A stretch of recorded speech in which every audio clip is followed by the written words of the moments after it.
Hello, and welcome back to Morning Bible. Today we will be reading through Matthew chapter 14 in the New English translation. So let's dive on in. Matthew chapter 14. At that time, Herod the Tetrarch heard reports about Jesus, and he said to his servants, "This is John the Baptist. He has been raised from the dead, and because of this, miraculous powers are at work in him." For Herod had arrested John, bound him, and put him in prison on account of Herodias, his brother Philip's wife, because John had repeatedly told him, "It is not lawful for you to have her." Although Herod wanted to kill John, he feared the crowd because they accepted John as a prophet.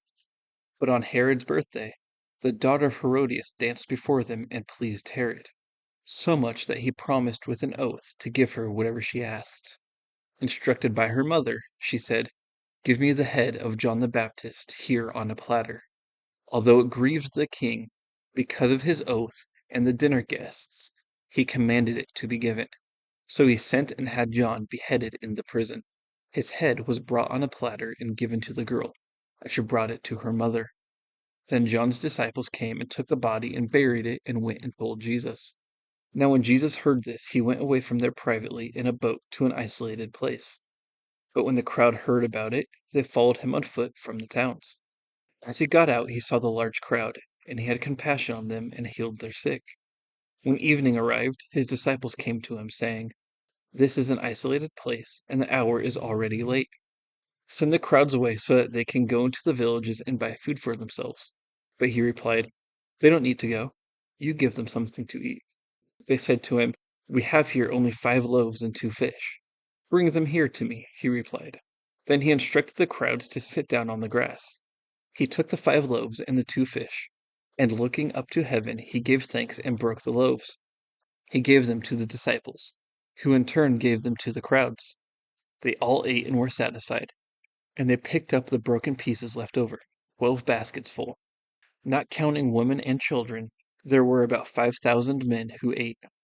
Immediately Jesus made the disciples get into the boat and go ahead of him to the other side, while he dispersed the crowds. And after he sent the crowds away, he went up to the mountain by himself to pray.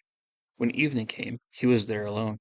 Meanwhile, the boat, already far from land, was taking a beating from the waves because a wind was against it. As the night was ending, Jesus came to them walking on the sea. When the disciples saw him walking on the water, they were terrified and said, "It's a ghost," and cried out with fear. But immediately Jesus spoke to them. "Have courage, it is I. Do not be afraid." Peter said to him, "Lord, if it is you, order me to come to you on the water." Then he said, "Come." Peter got out of the boat, walked on the water, and came towards Jesus. But when he saw the strong wind, he became afraid, and starting to sink, he cried out, "Lord, save me." Immediately Jesus reached out his hand and caught him, saying to him, "You have little faith, why did you doubt?" When they went up into the boat, the wind ceased. Then those who were in the boat worshipped him, saying, "Truly you are the Son of God." After they had crossed over, they came to land at Gennesaret. When the people there recognized him, they sent word into all the surrounding area, and they brought all their sick to him. They begged him if they could only touch the edge of his cloak, and all who touched it were healed. That was Matthew chapter 14 in the New English translation. I think this will probably be a shorter episode than what they have been in the recent past. The first thing I wanted to point out was it's the whole first paragraph, really, but verse 4 more specifically, because John had repeatedly told him, "It is not lawful for you to have her."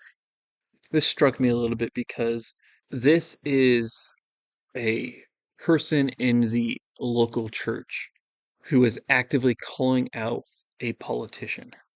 And you don't see that anymore. People are so obsessed with the myth of the separation of church and state in America that you don't really see pastors doing anything to speak out against what politicians are doing.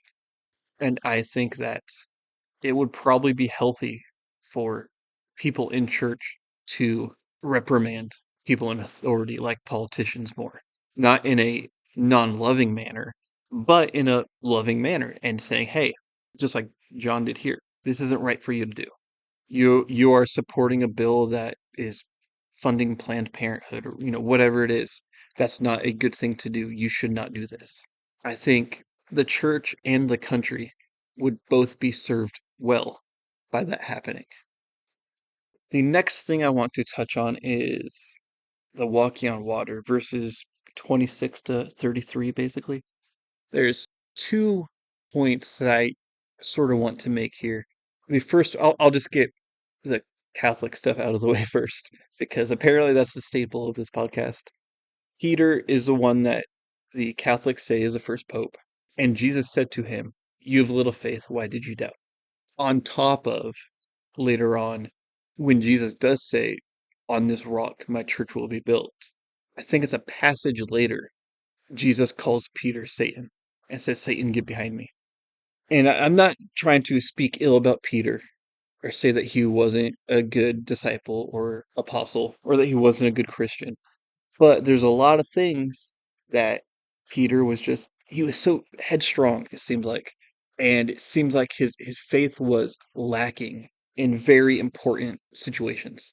That doesn't mean that he couldn't change and that those issues could be resolved or at least diminished later on in his life. But what we see in the Gospels is someone that sort of seems like one of the seeds that fell on the rocky ground that we read yesterday. He's springing up, and then when something happens, he sort of he loses faith. So now that's out of the way. It also reminded me of how Christians in today's day and age, like there's so many people that you meet in church who they're all for Jesus. They're all for Christ. They're all for the kingdom. But if you actually look into their lives and what they're doing, they are a mess. I sort of see similarity here because they'll go to church and lift up their hands when they're singing, do all the things that you would expect a Christian to do. But then as soon as they leave, they're not living a Christian life at all. It's what a lot of people would call the Sunday Christians. They put on a good show for an hour or two at church, and then the rest of the week is theirs to do with what they want to. And I really hope that if anyone is listening to this, you are not one of those people. But if you are, take this as a call to stop doing that, to change how you act the 6 days that you don't go to church. God doesn't want us one day a week. God wants us 7 days a week. Think of how many souls could potentially be saved by you actually living as a Christian 7 days a week. Think of all the people that you could talk to about God in your normal life, and you just don't. And again, I hope that nobody listening to this is a Sunday Christian. But just in case, I implore you to please change that. Just start today. Start living more for Christ. But that will be it for me for now. Tomorrow we will be looking at Matthew chapter 15. And one more thing before we go, which is going to be a normal staple in the ending of the podcast now. I created an email for the show. The email is morningbiblepod@gmail.com. So the name of the show and then pod for podcast at gmail.com. And if you want to send in any questions or comments or answers to questions that I pose here, I know I ask a lot of questions to Catholics. If you happen to be a Catholic listening and you are able to give me an answer, I would greatly appreciate that. So, yeah, morningbiblepod@gmail.com is where you can contact the show. And like I already said, tomorrow will be Matthew 15, and I will see you then.